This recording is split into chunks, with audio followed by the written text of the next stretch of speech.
Alright, today in the shop, replacing the door lock actuator in a 2022 Palisade.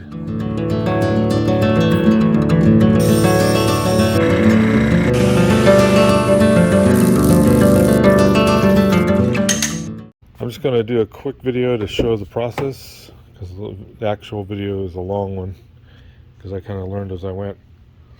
So I'll just go through the steps. You got to lift the cover in this handle, and there's a Phillips screw under there. Take that screw out, then the door can be popped off.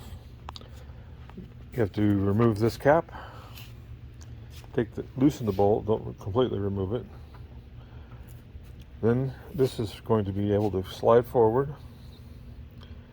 There is another screw under the cap under here. There's a cap on this side too. There's also a kind of a plug, I call it, underneath here. When you loosened that screw, you basically unthreaded that. That has to be popped out. Once you remove that screw, there's actually a cable as well under here that you have to detach. This can be then removed completely. Once you could have taken the panel off first, but either way, so get your tool underneath. There's a gap underneath the door panel to start. The clips are pretty strong, so it takes quite a bit of pull to get those off. But before you can actually lift it, you have to remove the sail speaker.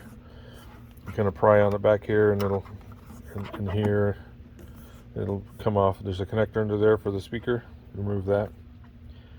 Once you get all the panel popped out, lift it up off the ledge of the door, and then it can be pulled away. There's two cables you have to remove to get it to be free.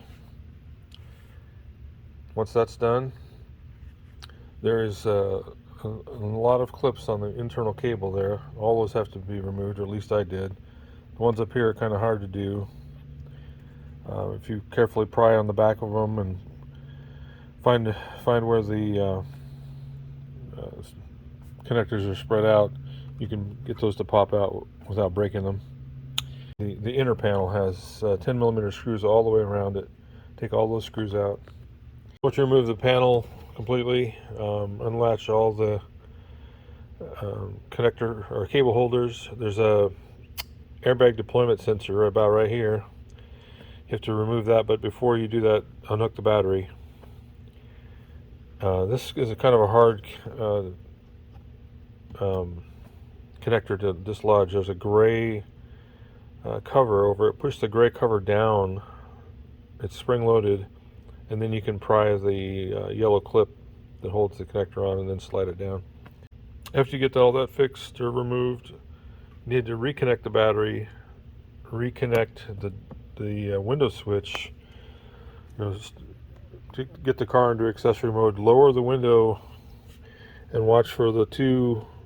Once you take those two rubber plugs out, there's 10 millimeters, 10 millimeters. The part that hold the window to the window regulator mount. So lower the window till you can see those through the holes, and then take the screws out. They're very easy to drop. If you have a magnetic socket, that would be best, or magnetic Phillips. They have Phillips heads on them, as well as 10 millimeter. Make sure you have tape ready to hold the window up. It takes a lot of tape. At least the tape I used wasn't real strong, apparently. So tape over the top of the window frame to hold the window up, because you're going to need it out of the way. There's the Torx screws that need to be removed. And then once this is out of the way, there's two 10 millimeters here that also hold the door assembly on. This is what you're going to remove. So that's what it looks like. I'll put the part number in the description below. This has a, let me set this down over here.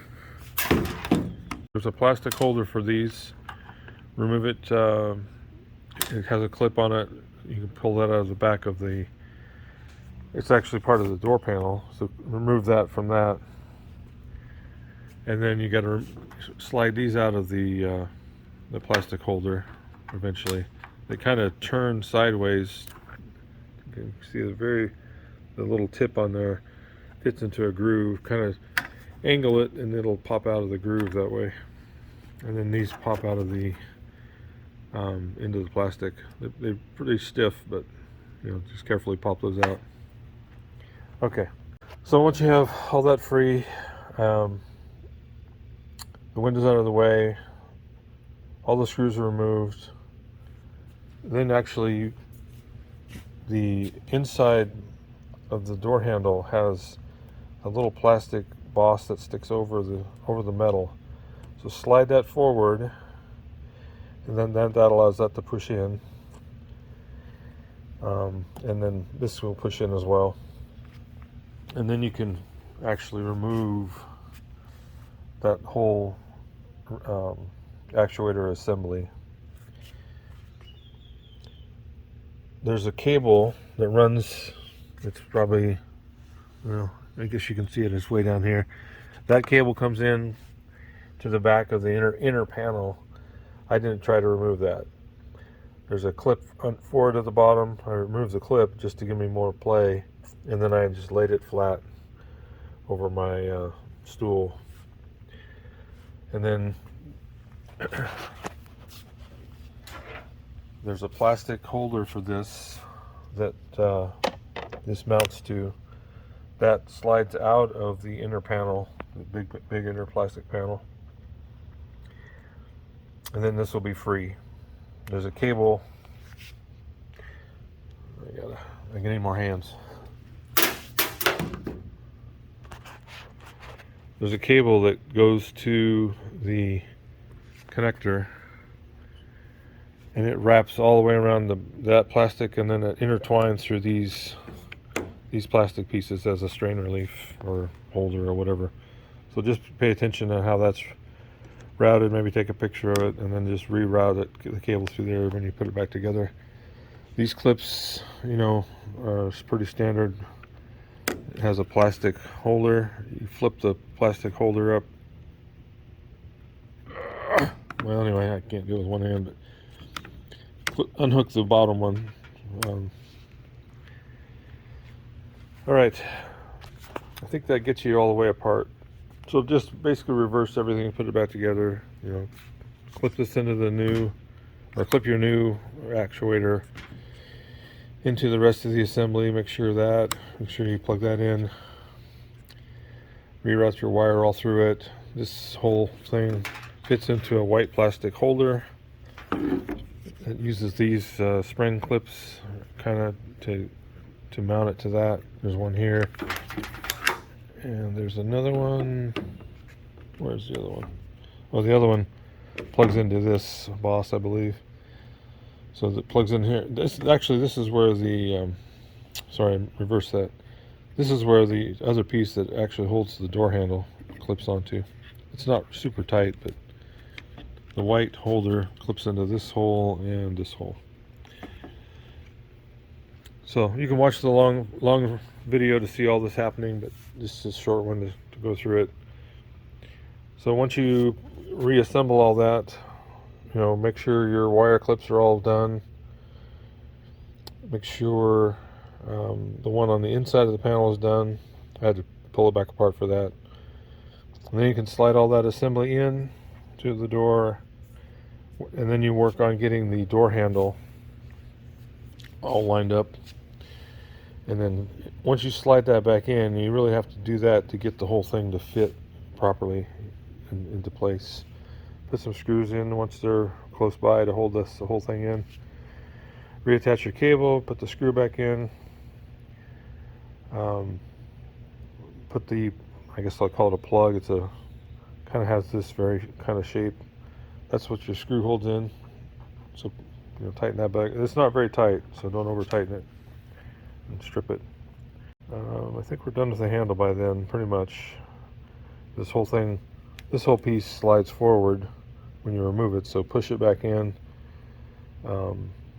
It has a plastic piece that fits into it. Make sure that's all lining up. Push it all in and then slide the whole thing backward. do that before you tighten the screw down. On the inside, this panel won't be here, of course, still, but you got to rethread or push all this grommet back through the hole that's in the inner panel. Get your cables remounted to the plastic clip thing that holds that in. There are two sizes, so you can't, the big one goes in the big slot, the small one goes in the small slot. That all clips to the back of this. Put all your 10 millimeters back in. Again, all your wire clips. Drop the window down onto those two window regulator holders. I first was able to put it down and get the first one to line up, but the back part of the window was way off. So slide the whole window to the back of the guides before you lower it down into position, and then it should line up right. And you'll see, there's threads that you need to have lined up in both the front and the back, and you'll know it's in the proper position. So then you need to rehook up the battery and then raise the window. I think you have to do that.